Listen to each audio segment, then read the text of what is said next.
Ici Satou. Les histoires de protagonistes anti-héros sont assez populaires, mais si je devais choisir, je préférerais les histoires traditionnelles du bien contre le mal qu'on voit dans les dessins animés télévisés aux heures de grande écoute. Rien ne vaut les classiques. Satou, j'attends ta lettre. Je t'en enverrai une dès que je serai installé à Labyrinth City. Oh, Satou, tu ne peux pas m'en envoyer une dès que tu arrives dans une grande ville? Même une courte, ça me va. Sarah fit la moue. Enfin, si tu insistes. Ce ne serait pas trop compliqué si je les envoyais avec les lettres de Zena, alors j'acceptais sa demande. Reviens aussi à l'ancienne capitale un de ces jours. Oui, bien sûr. Sarah me prit les mains et me regarda dans les yeux. L'espace d'un instant, je crus qu'elle allait m'embrasser pour me dire au revoir, mais elle ne le pourrait probablement pas devant cette foule. Dame Sarah, puis-je? Mes excuses, Vicomte Emmerin. Sarah s'écarta, et le vicomte Kirk Emmerin et sa deuxième fille, Rina, s'approchèrent de moi. Sœur Pendragon, vous avez sauvé notre famille d'un grand danger. Les ventes de Lulu explosaient, avec des commandes non seulement de nobles de l'ancienne capitale comme le marquis Lloyd et le comte Owen, mais aussi de marchands de la capitale royale et des régions voisines. Sa valeur augmentait même, devenant un fruit de haute qualité, comme le melon à l'époque Showa. Tout cela est dû à vos talents culinaires et à votre volonté de promouvoir le fruit, sans parler de votre volonté de partager vos recherches avec le public. C'est moi qui devrais vous en être reconnaissant. Le verger que vous créez dans la baronnie de Munro est un cadeau plus précieux que je n'aurais jamais pu l'espérer. Le vicomte Emmerin avait proposé de créer un verger de Lulu, fruit désormais très rentable, dans la baronnie de Munro. En plus de fournir des plants, il avait envoyé un instructeur expérimenté de son propre verger pour soutenir les opérations jusqu'à ce que tout soit remis sur les rails.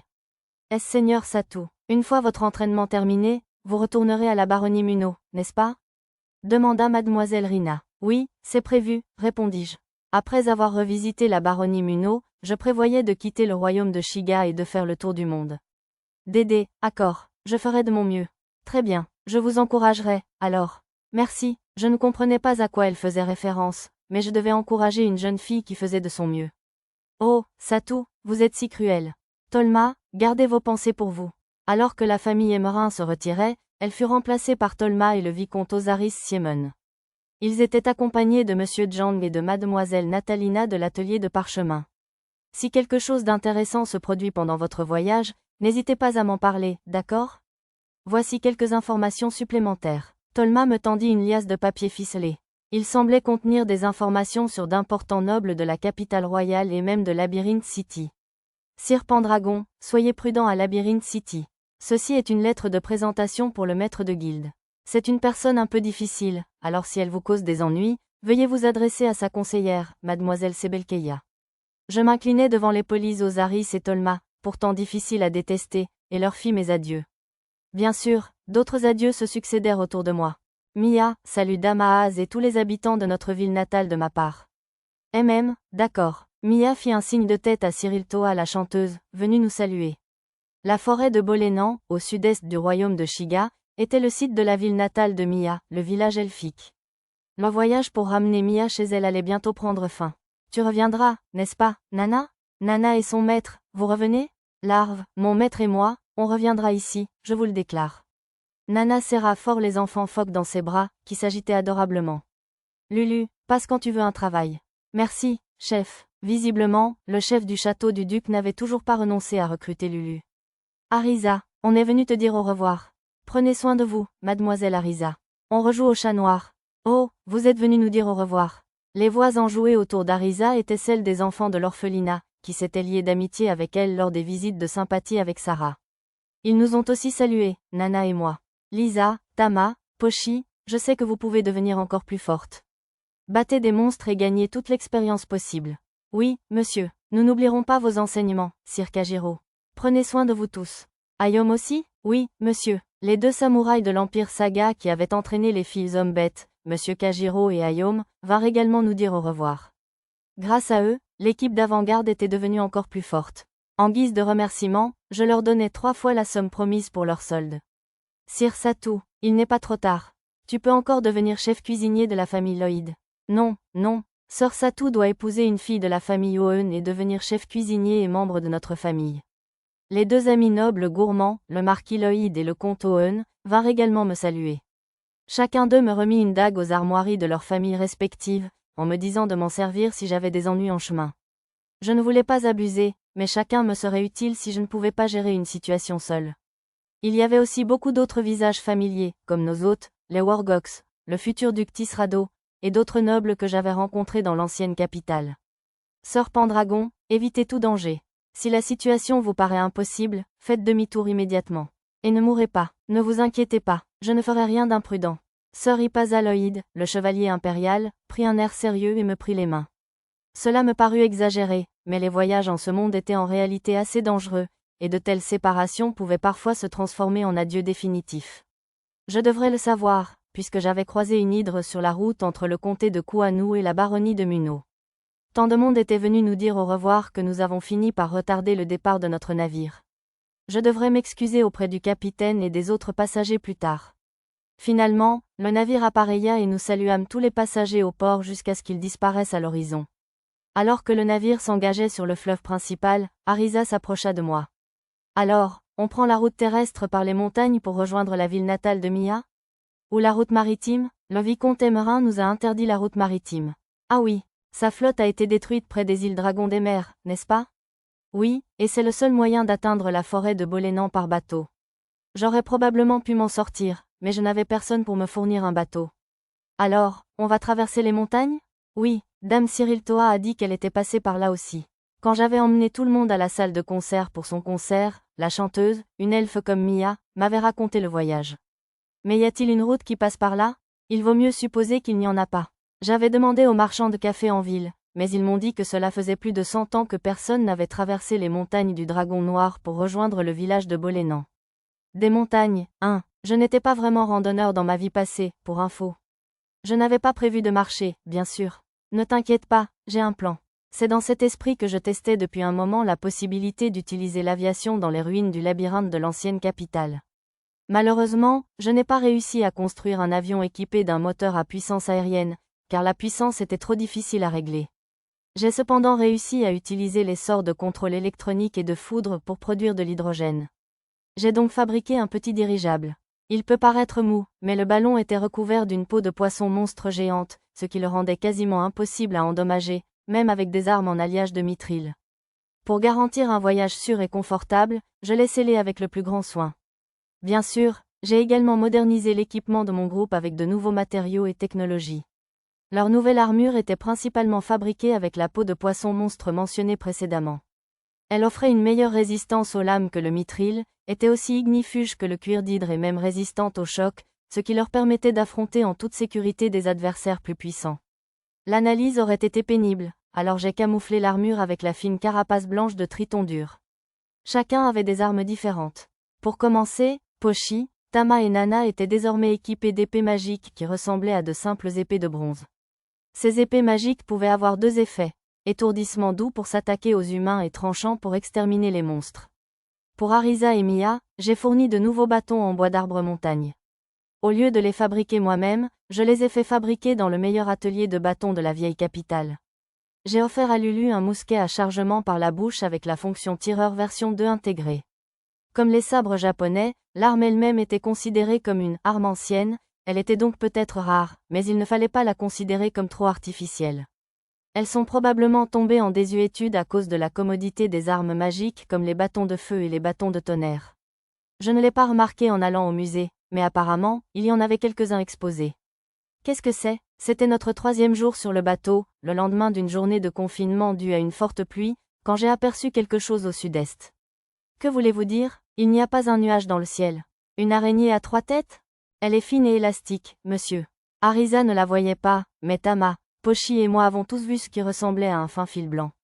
L'arbre-monde, marmonna Mia. C'est ça? Mia hocha la tête. Je savais qu'elle ne mentirait pas, mais je ne voyais rien qui ressemble à un arbre sur cette fine ligne. On aurait dit un ascenseur spatial de science-fiction au loin. S'agit-il vraiment d'un monde de science-fiction, et non de fantaisie? Des doutes me traversèrent l'esprit, mais je me disais qu'il se clarifierait en atteignant la forêt de Bolénan, alors je l'ai mis de côté pour le moment. L'après-midi suivant, nous arrivâmes à Kuka, la ville la plus au sud après la ville portuaire de Sutohandol, pour prendre un bateau qui nous emmènerait en amont sur un bras de la rivière. Le seul endroit où il y avait des bateaux assez grands pour une calèche était Kuush, en amont de Kuka, c'est donc de là que nous avons commencé notre voyage terrestre. Cette route était envahie par l'herbe et très peu fréquentée. D'après ce que j'ai pu constater, les habitants préféraient se déplacer en petites embarcations, comme des canoës. Kuka et Kuush étaient deux villes agréables, animées malgré leur faible population. Maître, pensez-vous que le dragon noir dont ils ont parlé dans cette ville est par ici? Arisa observait le paysage par la fenêtre, l'air inquiet. Nous avions entendu parler, en traversant Kuush, d'une attaque de dragon noir sur la ville, ce qui devait l'inquiéter. Le mur d'enceinte étant légèrement carbonisé, je me suis dit qu'il s'agissait simplement d'un demi-dragon. J'ai cherché sur ma carte des demi-dragons de niveau supérieur à 30 dans la région. Outre les nombreuses wyvernes des montagnes du dragon noir, il y avait une lamie au nord-est du duché, quelques hydres à l'extrémité ouest et un dragon des mers dans l'océan austral. Bien sûr, il n'y avait pas de véritable dragon sur le territoire. Le marqueur que j'avais placé sur le dragon noir se trouvait sur une autre carte, loin au sud. Il n'y a pas de demi-dragon dans les environs, alors peut-être ont-ils pris une wyverne ou un grand serpent monstrueux pour un dragon. Les wyvernes sont effrayantes aussi. Lulu ira-t-elle bien dans le siège du cocher? Et les chevaux? Ne t'inquiète pas, je suis toujours à l'affût des ennemis. J'ai caressé la tête d'Arisa, et elle m'a finalement adressé un sourire soulagé. Maître, le village plus loin semble être dans un état étrange. Maître, je recommande des préparatifs de combat. Lisa et Nana étaient armées jusqu'aux dents sur leurs rhinosaures lorsqu'elles sont venues nous faire leur rapport. Nous avions vendu nos chevaux excédentaires à l'ancienne capitale, il ne nous restait donc que les 4 qui tiraient la calèche et les 2 rhinosaures. Les 4 plus jeunes et moi étions donc dans la calèche que Lulu conduisait. Lisa, viens avec moi. Compris, j'ai appelé Nana, j'ai emprunté son rhinosaure et je me suis dirigée vers le village avec Lisa. Ce village était situé entre un bras de rivière et la route principale, ils étaient donc spécialisés dans la pêche et l'agriculture. Vous avez des affaires à faire dans notre village? Vous montez des rhinosaures, mais vous n'êtes certainement pas habillés comme des voleurs ou des sauvages de l'Est. Un homme âgé, probablement le chef du village, attendait au carrefour menant au village, accompagné d'une dizaine de villageois armés. Leurs armes étaient incroyablement rudimentaires, même pour une situation de dernière minute, des bâtons pointus aux lances en tesson d'obsidienne. Leurs yeux étaient emplis de haine et de peur. Non, on n'avait pas vraiment l'intention de passer. Ma réponse désinvolte ne parvint pas à les dissuader. En voyant l'état du village derrière eux, je compris leur prudence. On dirait que des bâtiments ont brûlé là-bas. Avez-vous été attaqué par des bandits? Au moins la moitié des villageois présentaient des brûlures aux mains et aux pieds, et les autres présentaient diverses autres blessures. Je ne les ai pas remarqués tout de suite à cause des bandages en lambeaux qui les enveloppaient. Non, bien pire que ça. C'était un noble et ses amis, cracha furieusement l'un des jeunes hommes à côté du chef du village. Je sentis des regards me scruter depuis les maisons lointaines. Nous ne semblions pas les bienvenus ici, alors je pensais qu'il valait mieux partir une fois les informations obtenues. Ce noble était-il du coin? Non, on ne l'avait jamais vu. Oui, je n'ai pas reconnu le blason. Ils ont demandé si on hébergeait des hommes bêtes, et quand on a répondu qu'on ne comprenait pas de quoi ils parlaient, ils ont utilisé la magie pour incendier nos maisons. Un type a brandi une boule de feu devant moi et m'a exigé des aveux. Les jeunes répondirent un par un à ma question. Un noble utilisant le feu, traquant des hommes bêtes. Cela me semblait un peu trop familier. Mes soupçons se portèrent directement sur le noble pyromane qui avait tenté d'utiliser la magie du feu lors de la vente aux enchères obscures de Muraas. Une rapide recherche sur la carte me permit de découvrir qu'il se trouvait à Puta, la ville vers laquelle nous nous dirigions ensuite. Et les hommes tigres qu'il poursuivait se cachaient dans un coin de la même ville. Ça sent le danger. Techniquement, on pourrait éviter de rester dans cette ville pour se mettre à l'abri, mais c'était la ville la plus proche des montagnes du Dragon Noir, et j'espérais recueillir des informations sur la chaîne de montagnes pour notre voyage. Pour l'instant, je me suis contenté d'ajouter des marqueurs à tout ça pour éviter les ennuis. Je suis désolé d'apprendre ça. On fera attention à ne pas se mêler à eux, alors. Tenez, prenez ceci comme un remerciement pour l'information. J'ai fouillé dans un compartiment du wagon, j'en ai sorti des baumes et 5 potions efficaces contre les brûlures, et je les ai tendues à l'un des jeunes hommes. C'est très efficace contre les brûlures. Vous pourriez peut-être les utiliser pour les jeunes filles du village, etc. Il a d'abord semblé abasourdi, mais en entendant les mots « efficace contre les brûlures », il s'est presque jeté à terre pour me remercier. Si je lui en ai donné 5, c'est parce qu'il y avait 5 filles au village atteintes de brûlures, légères. À ce moment-là, la calèche nous a rattrapés, alors j'ai échangé la place avec Nana et je suis remontée. Eh bien, tu es généreux. Je les ai préparées avec une recette spéciale, donc elles sont vraiment bon marché. Le coût pourrait même être inférieur à une pièce de cuivre par fiole. Mince, c'est vraiment pas cher. C'était des potions magiques diluées que j'avais préparées en consultant le manuel d'alchimiste douteux acheté aux enchères obscures. Elles étaient également conservées dans des fioles de potions bon marché achetées en magasin, leur durée de conservation était donc courte. Elles étaient obtenues en diluant mes potions magiques mineures artisanales à un 20e de leur puissance initiale, mais elles étaient tout de même comparables à une potion mineure achetée en magasin. Le liquide dilué ne nécessitait pas de noyau magique pour sa production, mais c'était la seule différence. Donc, vu le temps et les efforts investis, il serait probablement plus rapide de produire en masse des potions normales. Cependant, les potions diluées étaient peu coûteuses et peu efficaces, ce qui les rendait utiles à la vente ou à l'échange. Ces potions contenaient également de la poudre de fleurs glacées issue de l'incident du dragon noir, ce qui devrait guérir les brûlures sans laisser de traces. Après cela, nous avons traversé d'autres villages attaqués par le noble pyromane. Dans certains villages, on disait qu'un dragon noir était apparu juste après le départ du noble, ce qui les faisait craindre pour leur survie. Soudain, je me suis souvenu de la description que la princesse Ménéa avait faite de la canne cramoisie du noble pyromane, un bâton maudit qui attire les monstres de feu. Peut-être ce dragon noir poursuivait-il le noble pyromane. Slashy, les épées magiques du maître sont incroyables, monsieur. Cette épée est 3 fois plus tranchante que les lames ordinaires, à ce que je sache. J'avais laissé le groupe d'avant-garde combattre un naga de niveau 20 qui se cachait dans les montagnes pour tester ses nouvelles armes, et ils ont finalement gagné encore plus facilement que je ne l'aurais cru. Un naga s'est avéré être un grand monstre serpentin avec des ailes de chauve-souris et 4 pattes. Comme nous testions des armes de combat rapprochées cette fois, je lui ai coupé les ailes avant de laisser les filles le défier. On dirait que vous n'aviez pas besoin de moi pour ce combat. Facile comme tout, on est invincible, monsieur. Les mots de Lisa troublèrent Tama et Pochi, qui prirent aussitôt une pause victorieuse. Asseyez-vous tous les deux. Écoutez, avant que je puisse dire quoi que ce soit, Lisa les réprimanda pour leur orgueil, je n'avais donc pas besoin d'intervenir. Au milieu de la nuit, je m'étais faufilé dehors pour éliminer tous les monstres dangereux de niveau supérieur à 30, empoisonnés, pétrifiés ou autres susceptibles de menacer mes camarades. J'aurais peut-être dû leur laisser des adversaires plus forts, cependant. Dites, vous pensez que ce naga était le dragon noir dont on entend parler? Brun foncé. Mia secoua la tête face à la théorie d'Arisa. J'ai aussi pensé qu'il y avait un malentendu, mais comme l'avait dit Mia, les écailles du naga étaient brun foncé. Plus importante encore, il ne crachait pas de feu. Les villages traversés étaient une chose, mais la ville de Kououche portait assurément des traces de brûlure. Et bientôt, je l'ai trouvé. Il vole au-dessus de cette montagne, monsieur. Tama et Pochi ont pointé vers le sud depuis leur siège de cocher. Au-delà des montagnes plus basses, je distinguais le contour des montagnes du dragon noir. Près du sommet blanc, on aurait dit un fil noir qui s'enroulait. Je ne pouvais l'affirmer avec certitude, car il figurait sur une autre carte, mais il était dans la même direction que le marqueur que j'avais placé sur le dragon noir, donc il s'agissait probablement du même. Bravo à vous deux. J'ai caressé la tête de Tama et Pochi, les félicitant de l'avoir repéré d'aussi loin. Nous avions repéré un vrai dragon noir, mais il n'avait probablement aucun lien avec ces incidents. Si quelque chose d'aussi gros avait volé par ici, je pense que cela aurait causé beaucoup plus de dégâts au terrain. J'expliquais ce raisonnement à Arisa, l'air inquiet, puis retournai à l'évaluation du nouvel équipement. Les balles de mousquet ne semblaient pas fonctionner. Non, je suis désolé, je ne suis pas un bon tireur. Ce n'est pas ta faute, Lulu. L'arme n'était tout simplement pas assez puissante. J'avais utilisé des balles de bronze normales, mais le circuit magique de tir semblait tout simplement insuffisant. De plus, contrairement à un arc et des flèches, la puissance d'une arme à feu n'avait pas grand-chose à voir avec la force de son utilisateur. Je rassurai Lulu, puis appelai notre tank, Nana. Nana, montre-moi ton bouclier. Oui, maître. Pas une égratignure. Ce grand bouclier était fabriqué en tendant une peau de poisson monstre géant sur une armature en bois d'arbre de montagne.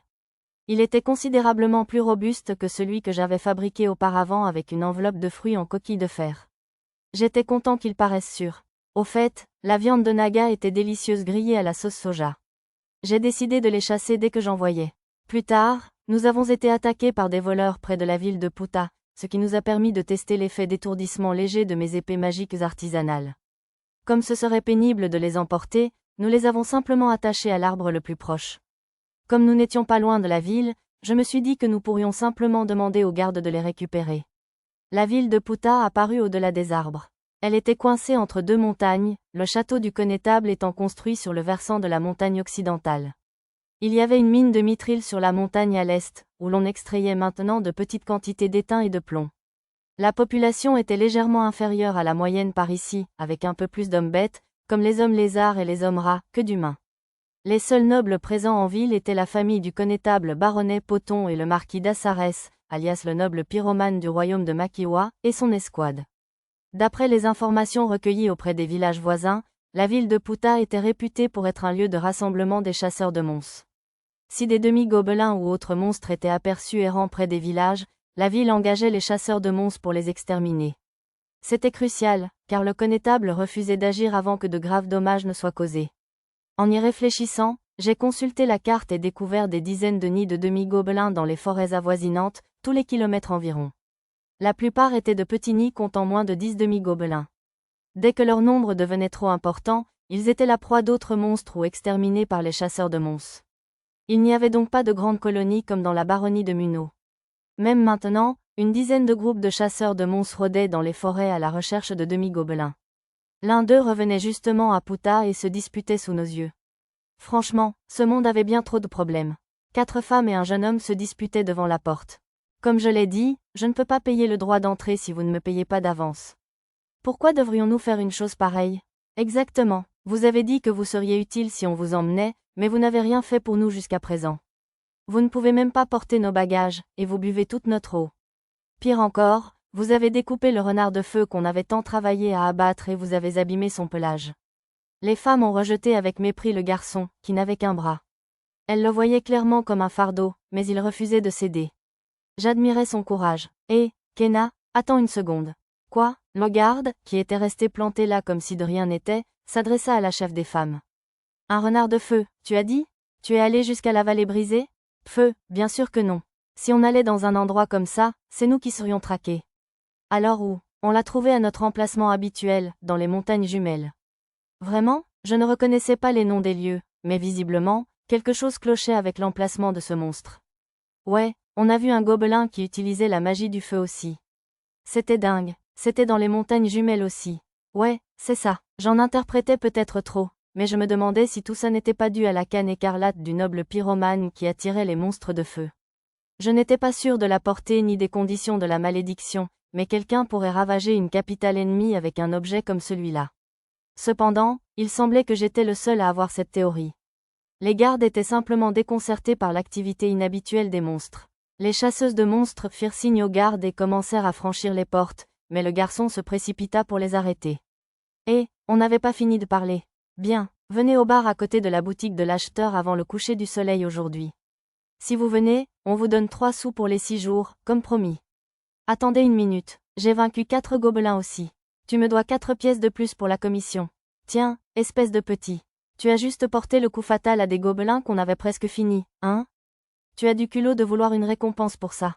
Espèce de sale gosse. Ça veut quand même dire que je les ai vaincus. La grande chef des femmes haussa les épaules avec mépris. D'accord, mais tu n'as pas tué ces 4-là toute seule, alors tu as la moitié de la commission. Ça fait 2 sous de plus. Assure-toi juste d'arriver au bar avant la fin de la journée. Les femmes ricanèrent en voyant le sourire soulagé du garçon. Et, dépêche-toi, sinon on va tout dépenser en alcool. Bon, on va parier si on peut tout boire avant que le gamin n'arrive. Super idée, je parie une grosse pièce de sous sur oui. Moi aussi, 5 sous sur le fait de tout boire. Allez, misez gros. Il plaisantait probablement, mais j'avais le sentiment que ça deviendrait réalité s'il buvait assez longtemps. Le garçon semblait avoir la même intuition, tandis qu'il s'empressait de négocier avec le gardien. Vous les avez entendus, n'est-ce pas? Laissez-moi passer maintenant et je vous promets de revenir payer plus tard. Ah, si je croyais tout ce que vous dites, bande de chasseurs, je ne serais pas digne d'être gardien. Pourquoi n'irais-tu pas chasser du gibier pour payer en nature avant le coucher du soleil? Comment suis-je censé attraper une bête sans outils pour poser des pièges? Bon, alors, abandonne. Ah, on peut payer en nature ici? Je l'ignorais. Voyant notre voiture approcher, le garde poussa le garçon sur le côté. Le gamin tenta de foncer dans la ville pendant que le garde était distrait, mais le second garde tendit le pied et le fit trébucher facilement. Bienvenue à Puta. Je ne t'ai jamais vu par ici. Êtes-vous un colporteur? Non, nous passons juste par là. J'ai montré mon plateau d'argent au gardien comme je portais une simple robe au lieu des vêtements plus élégants que je portais dans l'ancienne capitale, il n'a pas semblé me reconnaître comme un noble. Mes sincères excuses. Alors, vous êtes un noble, monsieur? Je regrette d'être impoli, sire noble, mais avez-vous dit que vous étiez en voyage? Cette ville est presque le terminus, vous savez. Alors, où allez-vous exactement? Vous prévoyez de traverser les montagnes pour voler des œufs de viverne, ou quelque chose comme ça? Arrête, Jits. Le gardien B devait faire référence aux 3 nids de viverne environ de l'autre côté des montagnes du Dragon Noir, pas à ceux de la chaîne de montagnes elle-même. J'avais nettoyé ces derniers la nuit dernière pour assurer la sécurité de mon groupe, mais je n'avais trouvé aucun œuf de viverne. Les œufs de viverne sont-ils bons à manger? Vraiment bons, probablement. De toute façon, ils se vendent cher. Si vous les apportez à la capitale royale ou au royaume de Siruga, de l'autre côté des montagnes, la rumeur court que vous pouvez les échanger contre leur poids en or. On dit que les rejetons sont élevés comme monture pour la cavalerie du dragon volant. Si un œuf pesait plus d'une livre, cela équivalait à environ 140 pièces d'or. Plutôt impressionnant, puisque c'était à peu près le prix d'une seule épée magique. Mais l'œuf de viverne à la sombre vente aux enchères de Muraas s'est vendu moins cher, alors ils ont probablement exagéré. D'après les informations que j'ai obtenues dans l'ancienne capitale, le royaume de Siruga était proche des montagnes du Dragon Noir, avec le royaume de Makiwa au nord-est.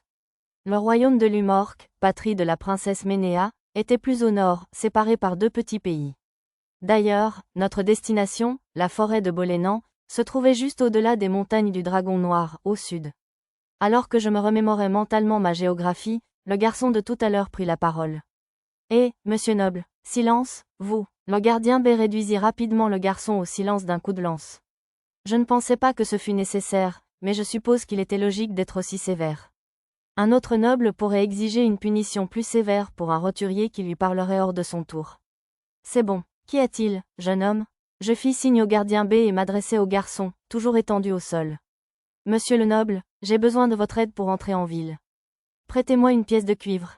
Je vous promets de vous la rembourser. Parlez un peu plus formellement, s'il vous plaît. Je ne connais pas tout ce langage sophistiqué. Monsieur, n'est-il pas assez formel? Pourtant, s'il m'empruntait une pièce et me la remboursait, ne se retrouverait-il pas avec seulement 4 pièces de cuivre? Bien sûr, je vous la prête. Vraiment? Sire Chevalier, ce gamin est un chasseur de monstres, vous savez. Ils n'ont jamais assez d'argent pour tenir le lendemain. Il ne vous remboursera jamais. Et, ne t'en mêle pas, d'accord? Il a déjà dit qu'il me le prêterait. Je te jure que je le rembourserai. Le garçon s'est extirpé de sous les pieds du gardien B, alors je lui ai tendu le cuivre. L'odeur qui émanait de lui était assez forte. Peut-être qu'il ne s'était pas lavé depuis longtemps? Non, je sentais aussi l'odeur du sang et des entrailles de gobelin. Le garçon m'arracha presque la pièce des mains, puis la tendit au gardien B. Oh, monsieur Noble, si vous ne savez pas encore où vous logez, vous devriez aller à l'auberge près de la porte. C'est assez cher, mais la cuisine y est réputée pour être excellente. Le garçon fit un grand signe de la main en remontant la rue principale en courant. Que faire des regards désapprobateurs que ces gardes me lançaient? Sire Chevalier, la gentillesse est une vertu, mais il y a plein de gens qui abusent de vous. Sans un mot de remerciement, vous savez? Bon, ça suffit, n'insultez pas monsieur, ce n'est rien, merci de votre sollicitude. Il semblait effectivement inquiet pour moi, alors je le remerciai d'un signe de tête. Alors que Lulu commençait à déplacer la voiture, le gardien a pris la parole comme s'il venait de se souvenir de quelque chose. Monsieur, un noble originaire d'un pays plutôt troublé séjourne actuellement chez notre connétable, le baronnet Poton. Veuillez vous méfier de lui. De toute évidence, le pyromane manigançait déjà des méfaits dans la ville de Puta. J'ai donné 2 grosses pièces de cuivre au sympathique gardien en guise de remerciement, puis j'ai demandé quelques précisions. Ce noble s'appelle le marquis Loïd d'Assares du royaume de Makiwa. Il pose des questions et met le feu aux choses si la réponse ne lui plaît pas, croyez-moi. Le gardien B l'interrompit soudain pour donner sa propre explication. Le pyromane avait commencé à menacer les gens avec la magie du feu tout en posant des questions sur les hommes bêtes. Je suis surpris que le seigneur soit prêt à le permettre. Il a le soutien du comte Bobino, voyez-vous. Le comte Bobino était un ancien noble, qui avait perdu son prestige lorsqu'on a découvert qu'il soutenait le culte des ailes de la liberté, un seigneur démon vénérant. D'après ce que j'avais entendu, il n'avait pas été rétrogradé, mais démis de ses fonctions et serait bientôt remplacé à la tête de sa famille. Cependant, d'après les informations de Tolma, le baronnet Poton était du côté du marquis Loïd, et non du comte Bobino. J'ai donc demandé des précisions. C'est une question de pot de vin, vous voyez. Chut, Jits, a réprimandé le gardien à « Mes excuses, messire chevalier. Ce ne sont que des rumeurs.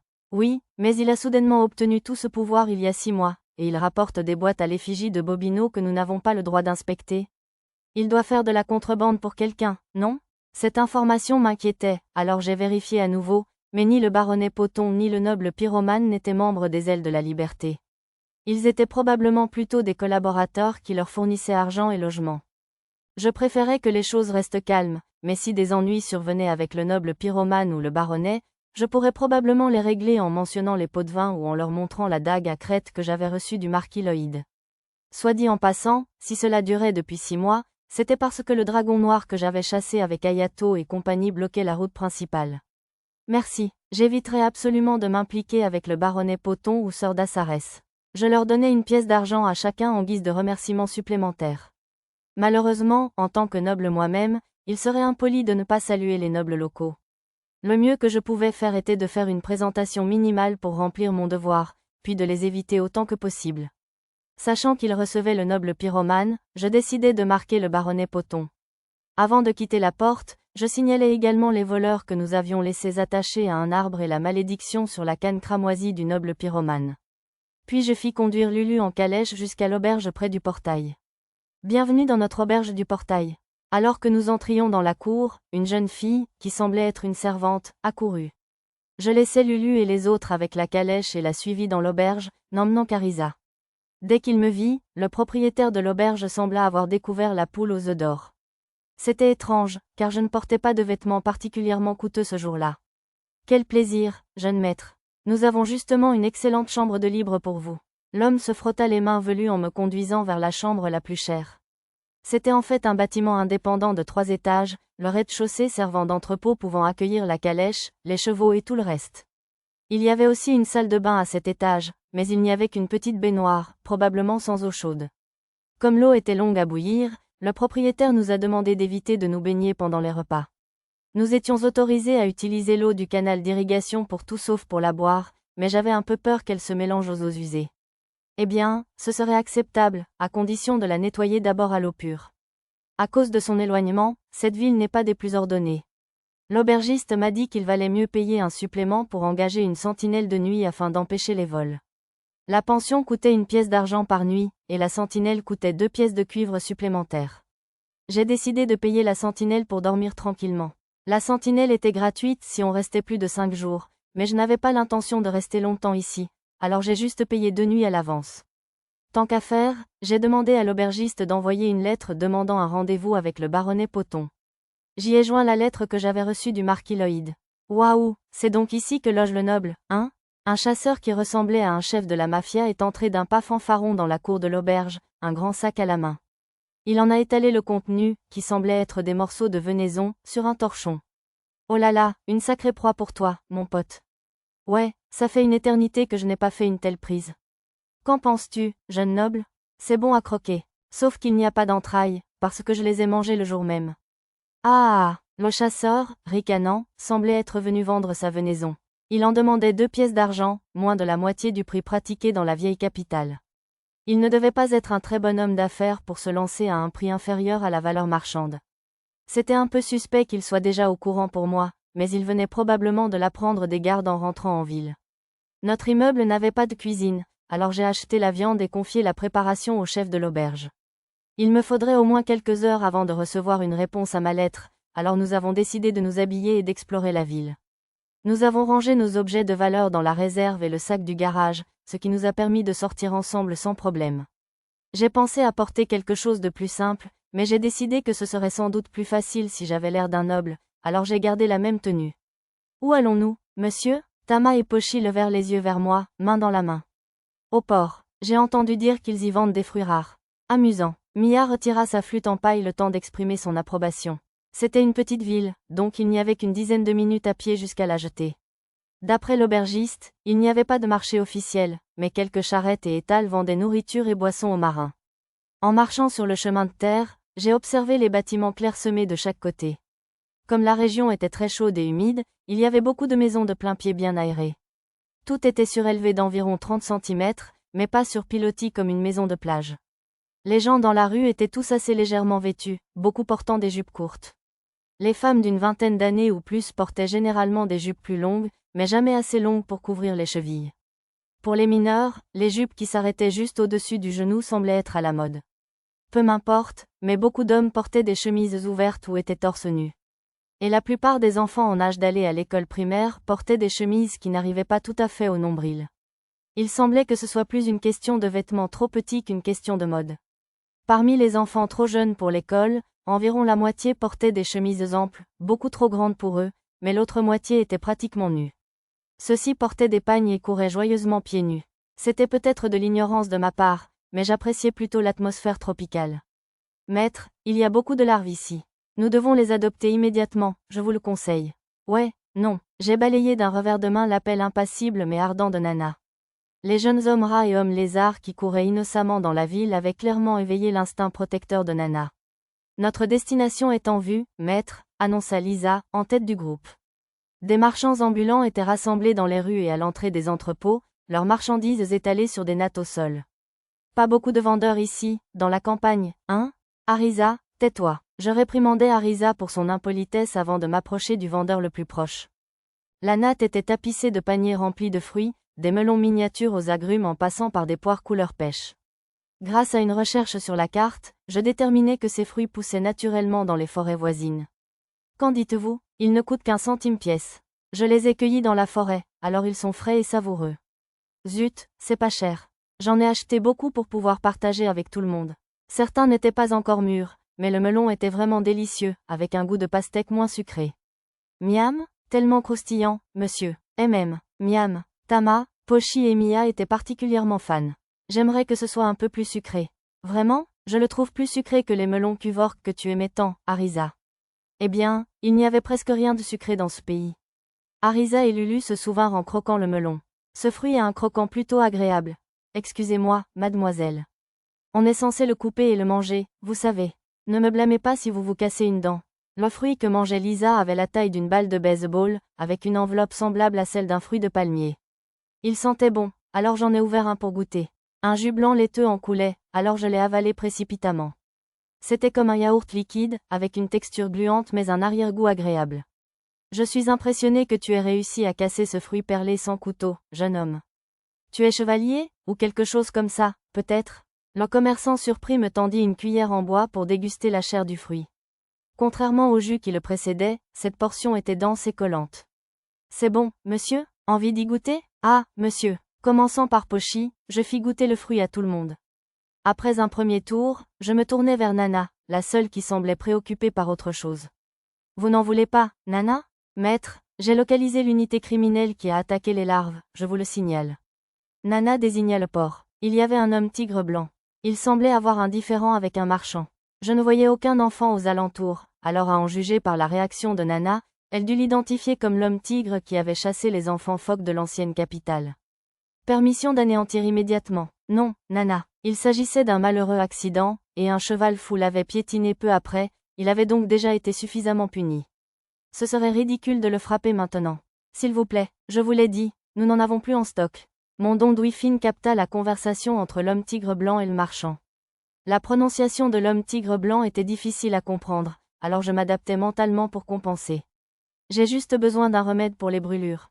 Ce n'est pas forcément une potion. J'ai vendu mon dernier baume hier. Alors dites-moi qui l'a acheté. Je vais m'en faire donner. Pas question, je ne peux pas vous laisser harceler mes clients habituels. L'homme tigre s'accrochait désespérément au vendeur sec. Apparemment, il n'y avait aucune boutique d'alchimie ou de magie en ville. Un peu inquiet, je cherchais des hommes tigres blancs sur la carte. Il y en avait 2 avec des brûlures dans le coin. C'était le couple de la vente aux enchères noires, la princesse tigresse blanche Lunia et le chevalier Gargaolon. La première était dans un état de brûlure normale, mais le second était dans un état de brûlure grave. Bon sang, vous là-bas, ce n'est pas pour vous amuser. Quand son regard croisa le mien, l'homme tigre hurla de colère. Maître, la cible a mené une action hostile. Début de l'annihilation. Je vous l'avais dit. Non. Nana essaya d'avancer, alors je la saisis par l'épaule. Veuillez reconsidérer votre décision. Je dois venger les larves d'hommes phoques, je vous en supplie. Oh, ils ne sont pas morts. Ils courent dans le centre-ville de la vieille capitale. Homme phoque? L'homme tigre blanc fronça les sourcils un instant, puis laissa échapper un hoquet de reconnaissance. Attendez, ces enfants sont-ils morts? Non, on les a soignés rapidement, alors ils vont bien maintenant. Je vois, j'ai été assommé par ce cheval fou, alors je m'inquiète pour ces enfants depuis. L'homme tigre blanc soupira de soulagement. Son visage était effrayant, mais il semblait être quelqu'un de bien au fond. Connaissez-vous tous ces enfants? Je suis vraiment désolé. J'aurais voulu aller leur présenter mes excuses, mais je n'ai pas pu. Veuillez me pardonner. L'homme tigre se roula sur le dos devant nous en signe de soumission. J'étais un peu tenté de lui caresser le ventre, mais c'était probablement la façon dont son peuple exprimait sa plus grande pénitence, alors je ne voulais pas me moquer de lui. Je vous pardonne, je le déclare. Nana hocha la tête, alors je tendis la main à l'homme pour l'aider à se relever. Je n'avais pas l'intention d'exiger des excuses, alors je changeais de sujet en lui demandant indirectement de quel médicament il avait besoin. Mes camarades sont à l'article de la mort à cause de leurs brûlures. Des brûlures? Oui, frère Gare et la jeune demoiselle ont essayé de sauver des gens d'un incendie. Il n'y avait aucune autre femme tigresse blanche sur ma carte, à part la princesse Lunia, donc elle devait être la jeune demoiselle. Des potions de moindre qualité feraient l'affaire? J'en ai assez. Vraiment? Bien sûr. J'ai aussi des baumes pour les brûlures, si tu veux. Merci, je te suis redevable. Je lui donnai 5 potions diluées et des baumes pour les brûlures. Je savais que ça marcherait, grâce au village où je les avais distribuées en chemin. L'homme m'a glissé 3 pièces d'or dans la main pour le médicament et a filé vers la montagne où se trouvait le site minier. Il était suivi par un homme d'une guilde criminelle possédant la compétence « espion ». Comme pour bloquer l'espion, 2 chasseurs de monstres ont commencé à se battre dans la rue. Je te le dis, Norma est ma femme. Épouse plutôt Gonzo, mais c'est un homme. Ah, c'était donc intentionnel. Il se chamaillait délibérément sur le chemin du criminel. Une fois l'homme tigre blanc éloigné, l'espion a finalement réussi à les dépasser. Peu après, les 2 chasseurs de monstres ont échangé un regard, ont souri et sont retournés au bar, bras dessus bras dessous. Apparemment, l'homme tigre blanc devait recevoir le soutien des chasseurs de monstres de la ville. Satou, Mia a tiré sur le bas de ma robe. Qu'est-ce que c'est? Acheté. Mia a pointé du doigt un cheval blanc attaché derrière la boutique. Un cheval? Licorne. En y regardant de plus près, j'ai remarqué une petite marque sur le front du cheval, là où une corne avait été coupée. Je me souvenais avoir vu une corne de licorne en vente aux enchères dans le quartier du marché noir de Muraas. Ce n'était probablement pas la même licorne, mais c'était bel et bien une victime. Tu veux acheter la sans corne? Cette bête a un sale caractère, tu sais. Je ne sais pas à quoi elle te servirait. Le prix proposé par le marchand n'était pas supérieur au prix d'un âne, alors j'ai accepté. Tu peux la monter? Mia a facilement sauté sur son dos nu. La licorne sans corne ne semblait pas avoir d'objection à se laisser monter par Mia. Eh bien, je serais damné. Je n'aurais jamais cru voir cette bête se laisser monter par quelqu'un. Le marchand avait l'air plutôt renfrogné, alors je lui ai acheté un tas de fruits et de légumes au paprika et je les ai fait livrer à notre logement. Quand j'ai terminé mes affaires et quitté le comptoir, un jeune homme inconnu se tenait à côté de moi. C'était un jeune homme humain au teint hâlé et au physique d'ouvrier. Maître, cette personne prétend vouloir vous acheter des potions. S'il vous plaît, pourriez-vous me vendre des remèdes contre les brûlures? Je paierais n'importe quel prix. Ce devait être pour une autre victime de ce noble pyromane. J'ai demandé au jeune homme ce qui s'était passé, et il m'a répondu que sa sœur aînée avait été grièvement brûlée en tentant d'aider un enfant homme-bête. De plus, il s'est avéré que le soi-disant protecteur de la paix, le baronnet Poton, jetait les gens en prison lorsqu'ils portaient plainte contre la violence incontrôlée du noble. La frustration des habitants atteignait son paroxysme. Je n'avais aucune obligation de nettoyer les dégâts causés par le baronnet Poton et le noble pyromane, mais Tama et Pochi me regardaient avec des yeux qui disaient « à l'aide ». J'ai donc cédé et accédé à la requête du jeune homme. Je pouvais lui donner autant de potions qu'il le souhaitait, mais je lui ai dit que la prescription pourrait varier selon la gravité des brûlures, et je lui ai demandé de m'emmener chez lui. Les potions magiques coûtaient cher aux familles modestes, alors je voulais m'assurer qu'elles parviennent bien à tous ceux qui en avaient besoin. Sœurette, j'ai amené un médecin. La voix qui répondit au garçon ressemblait à celle d'un vieil homme enroué. Mais d'après les informations trouvées sur ma carte, je supposais que sa sœur était une jeune femme célibataire de 22 ans. Pas que le célibataire ait eu d'importance. Absolument pas. J'ai fait attendre mon groupe dans la pièce près de l'entrée pendant que je suivais le garçon dans l'arrière-salle. C'est terrible. La peau de la fille était brûlée de l'épaule droite jusqu'au bas du visage. Le garçon a envoyé les plus jeunes enfants qui veillaient sur sa sœur endormie dans l'autre pièce pour jouer avec Tama et Pochi, me libérant ainsi une place. Les brûlures étaient graves par endroits, mais mes potions diluées devraient pouvoir les guérir sans laisser de traces. Avaler semblait douloureux, alors j'ai utilisé une tasse d'alimentation pour lui verser la potion au fond de la gorge. Puis j'ai utilisé les produits contrôle liquide et transparence du menu magique pour éviter que la potion ne descende dans sa trachée. Oh! Debout à côté de moi, le jeune homme halta. Je comprenais la sensation. J'avais beau le voir à maintes reprises, observer les effets rapides d'une potion magique me donnait la nausée. Même les zones où le tissu musculaire était visible se transformaient en peau rose fraîche. Les potions de guérison n'ayant aucun effet sur l'épuisement physique, je lui ai également administré un complément alimentaire hypercalorique que j'avais formulé pour les patients gravement malades du château de Munno. Ainsi, elle devrait être rétablie au matin. Ces compléments alimentaires étaient fabriqués à partir de fruits de gabo et d'orangers dorés de l'arbre de montagne, leur coût de fabrication était donc incroyablement bas. Et j'en avais produit en masse au château de Munno, j'en avais donc plusieurs barils à offrir. Merci, docteur, Je rassemblerai les fonds nécessaires pour les médicaments, coûte que coûte. Ah, attendez une minute. Le jeune homme semblait sur le point de s'élancer hors de la maison, mais je l'ai arrêté et lui ai demandé s'il pouvait me montrer où le noble pyromane s'était déchaîné pour me payer. C'est horrible, et même mauvais. Devant nos yeux se trouvait une rangée de 3 maisons complètement incendiées. Plusieurs hommes bêtes gisaient sur des planches à l'ombre des ruines des maisons. Que nous voulez-vous, les humains? À notre approche, les hommes bêtes qui soignaient leurs blessés se sont hérissés. Un homme singe, qui semblait être un chasseur de monstres, a bloqué le passage du jeune homme. Attendez, je suis le petit frère d'Yona. J'ai amené un médecin. Bon, je me suis dit que vous me disiez quelque chose. Eh bien, oubliez-nous. Demandez-lui de soigner Yona. Ces types ne s'en sortiront pas. Même en nous vendant, on n'aurait pas les moyens de leur acheter des médicaments. J'avais oublié le prix des potions en magasin, car je les préparais moi-même depuis un moment. La raison de ce prix élevé était le coût des noyaux de monstres. Sans un niveau de compétence, transmutation, élevé comme le mien, il était impossible de fabriquer des potions avec autre chose que des noyaux de haute qualité. À en juger par le niveau des chasseurs de monstres de cette ville, leur principale proie était probablement les demi-gobelins, qui ne produisaient pas de noyaux d'assez bonne qualité pour fabriquer des potions. Et, vous, je jetai un coup d'œil aux hommes bêtes étendus pour voir dans quel état ils étaient. Leur brûlure était bien pire que celle de mademoiselle Yona. Leur seul soulagement semblait être les grandes feuilles enroulées autour des brûlures les plus graves. Et, arrête de les fixer. Ne sois pas impoli avec le docteur. Il fallut un peu de discussion entre l'homme singe et le jeune garçon, mais ils finirent par me laisser soigner les enfants et les anciens cachés à l'intérieur.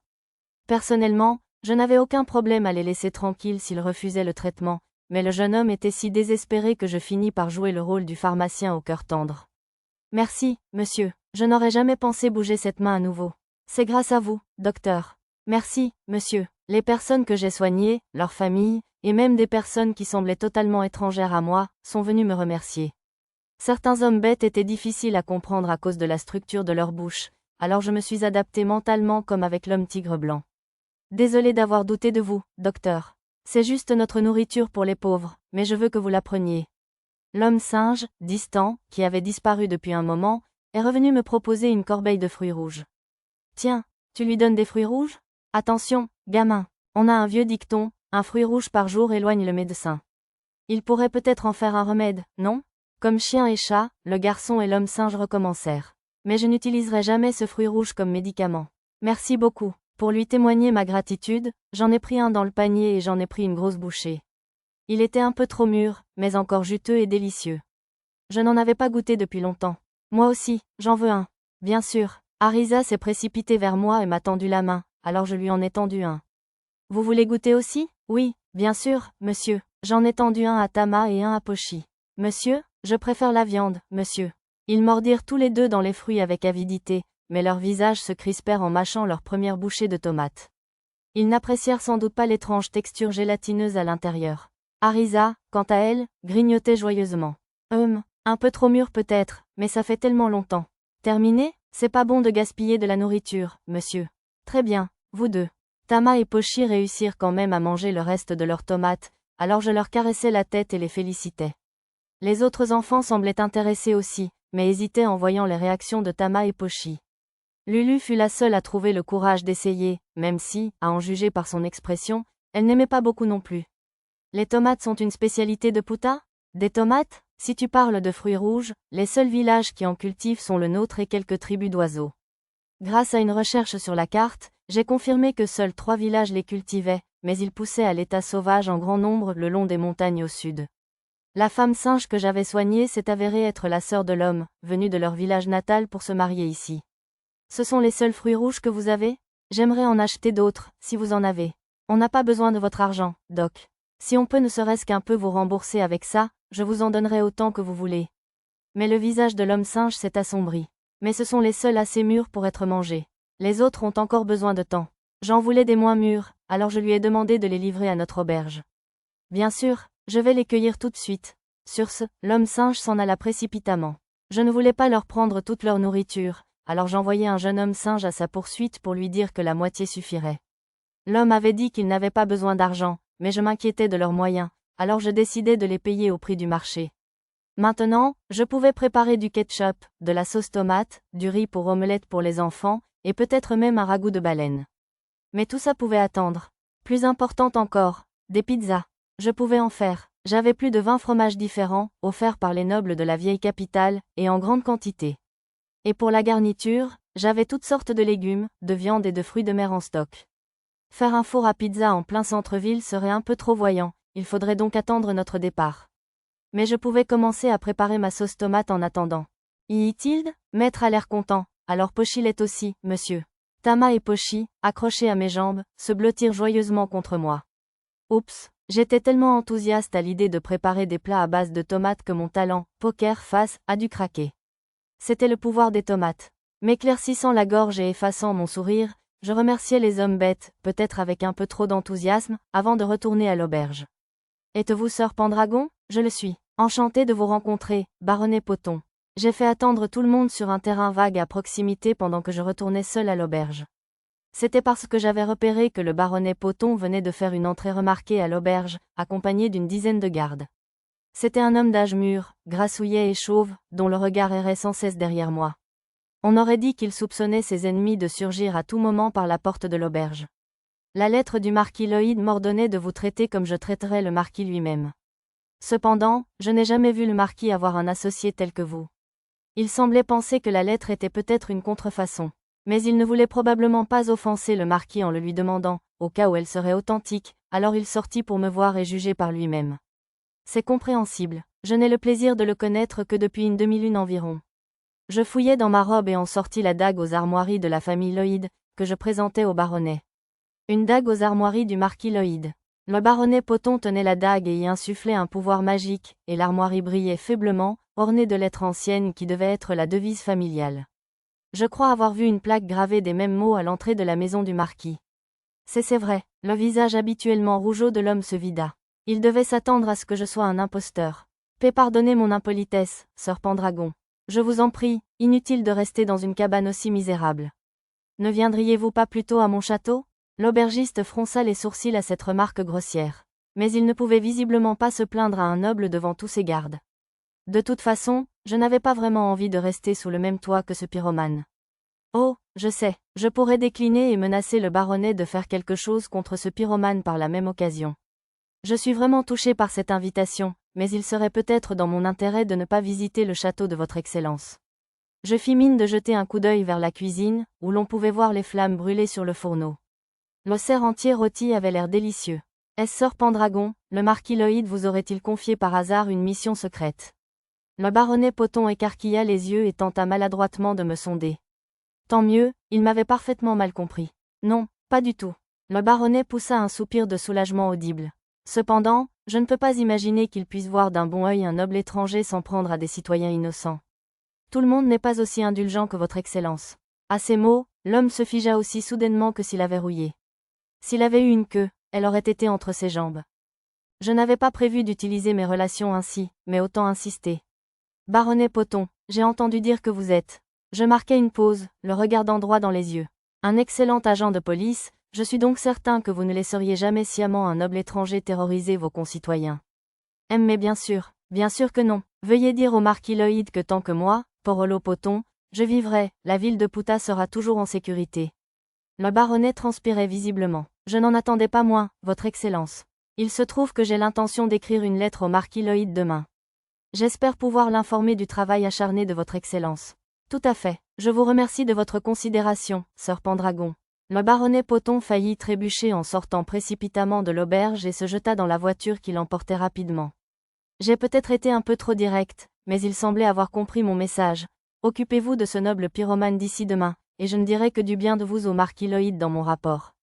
J'espérais des résultats rapides. Si je devais intervenir davantage, cela ne ferait que faire passer le baronnet Poton pour un mauvais parti, alors cette solution était préférable pour tout le monde. C'était incroyable, monsieur Noble. Je n'ai jamais vu ce policier prétentieux avoir l'air aussi effrayé. Un garçon manchot, qui avait regardé par la porte de derrière, entra dans la pièce, de bonne humeur. C'était le chasseur de monstres qui s'était disputé aux portes. Dis donc, mon garçon, si tu cherches encore l'aumône, passe par derrière. Non, pas aujourd'hui. Je suis venu rendre l'argent que j'ai emprunté à monsieur Noble.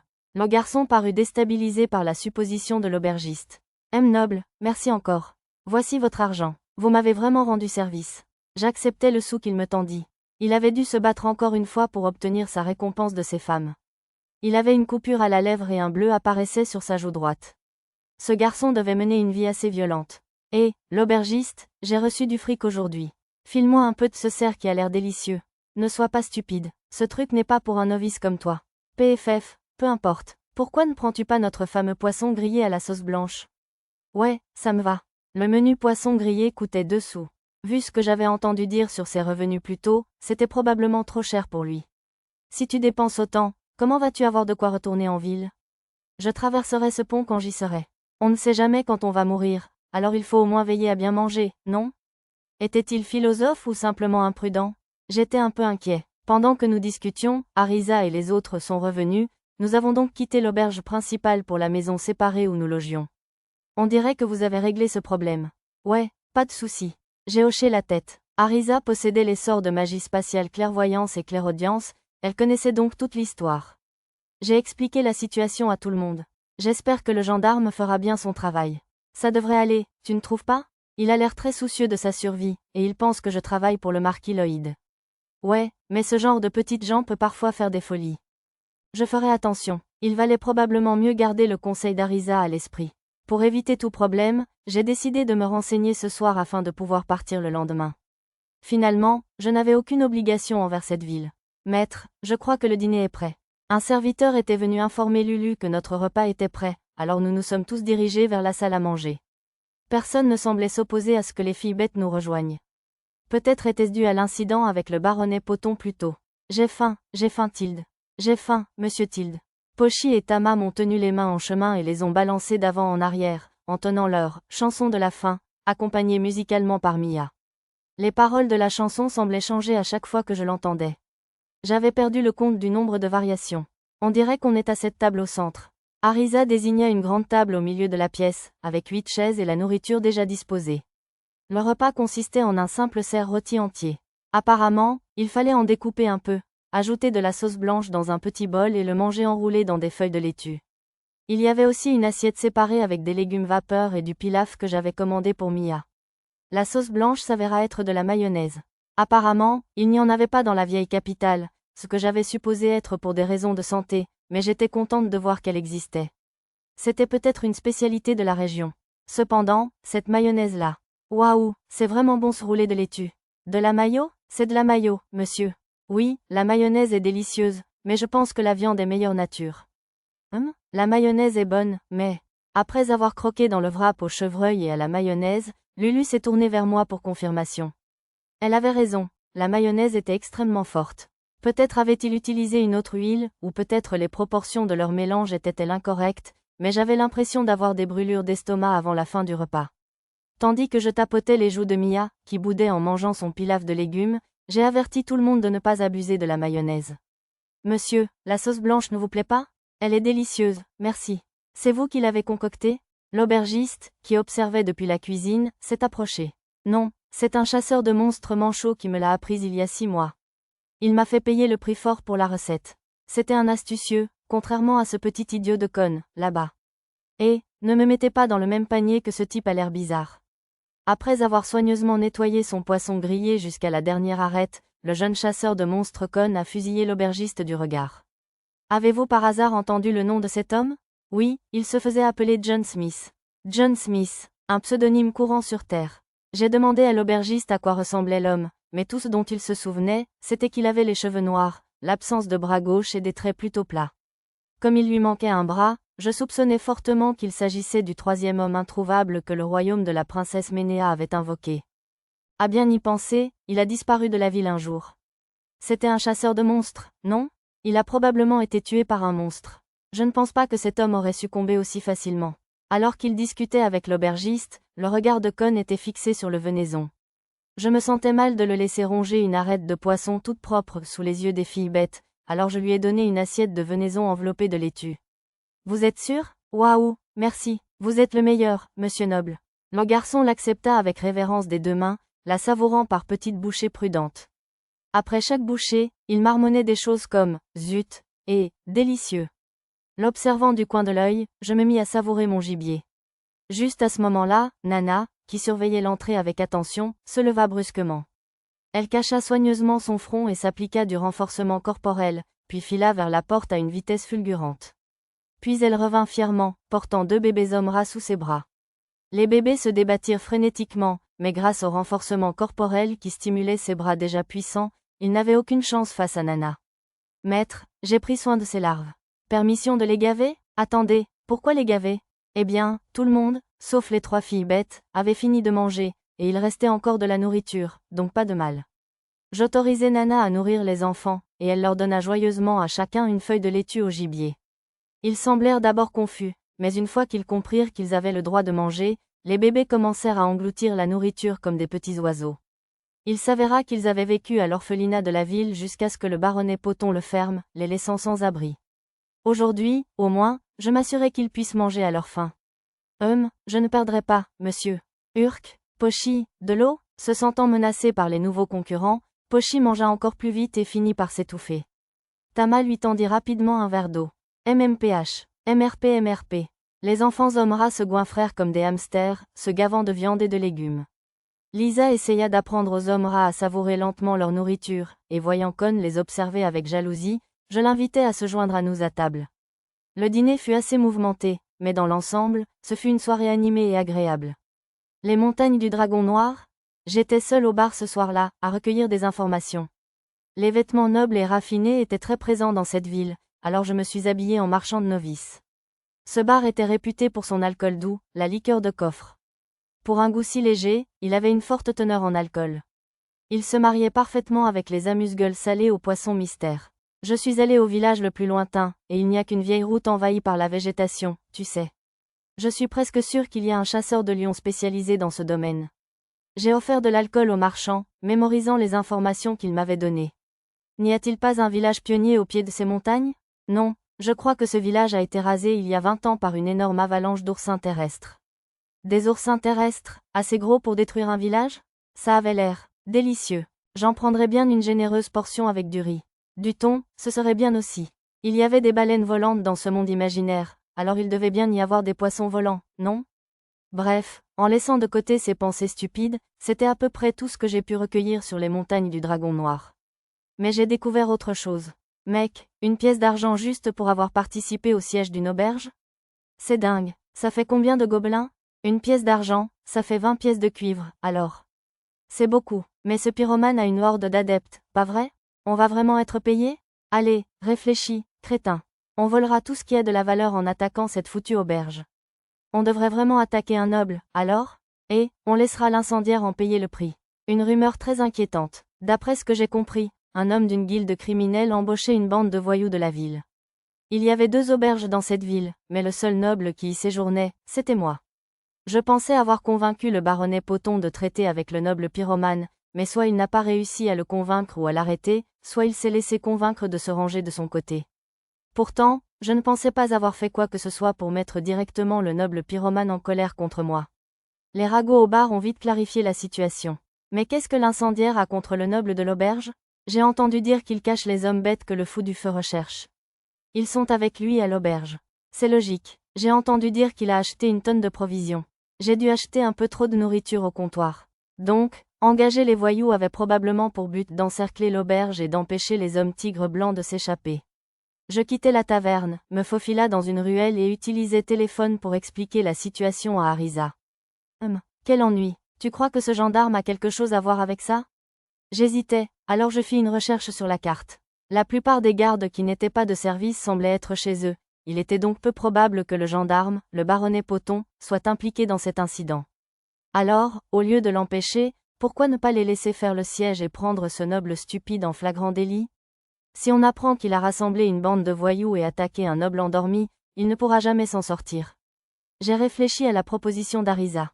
Il serait facile de les écraser avant l'attaque, mais cela pourrait l'inciter à envoyer un assassin, à empoisonner ma nourriture ou autre chose. Tant que le poison et les snipers n'étaient pas en jeu, mon groupe pourrait facilement gérer le noble pyromane et ses sbires. Il vaudrait peut-être mieux tendre un piège et les arrêter tous d'un coup. Bien vu, occupons-nous de ce pyromane une bonne fois pour toutes. D'accord, on se prépare, alors. La grande Arisa va nous montrer tout ce qu'elle a appris sur les sièges en lisant des tonnes de mangas des royaumes combattants. J'étais un peu inquiet de la joie d'Arisa, mais j'ai accepté de la laisser s'occuper de l'auberge pendant que je me dirigeais vers la taverne où se rassemblaient les chasseurs de monstres.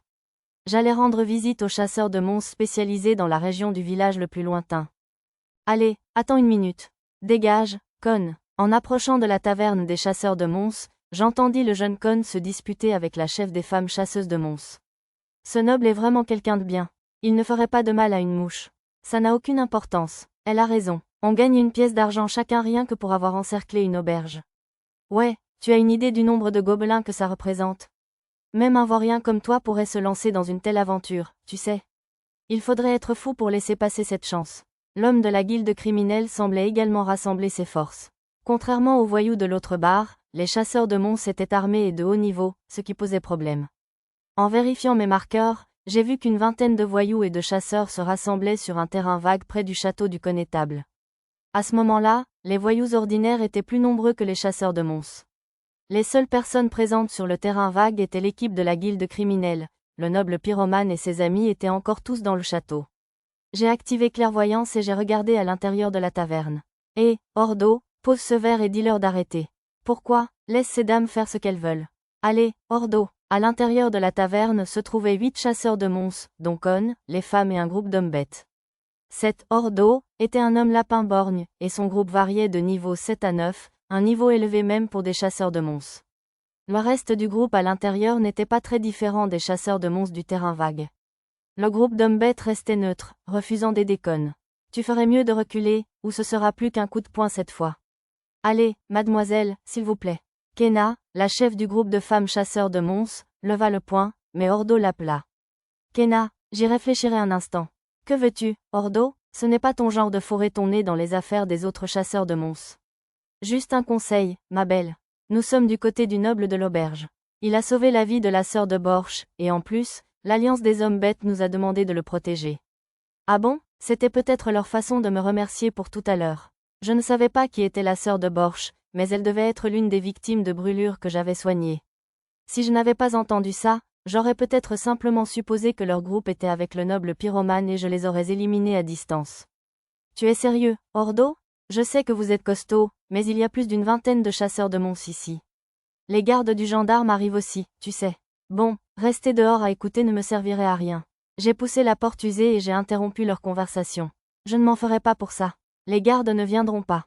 Qui dit ça? Ta mère? Reste en dehors, m'a lancé Kenna sans même se retourner.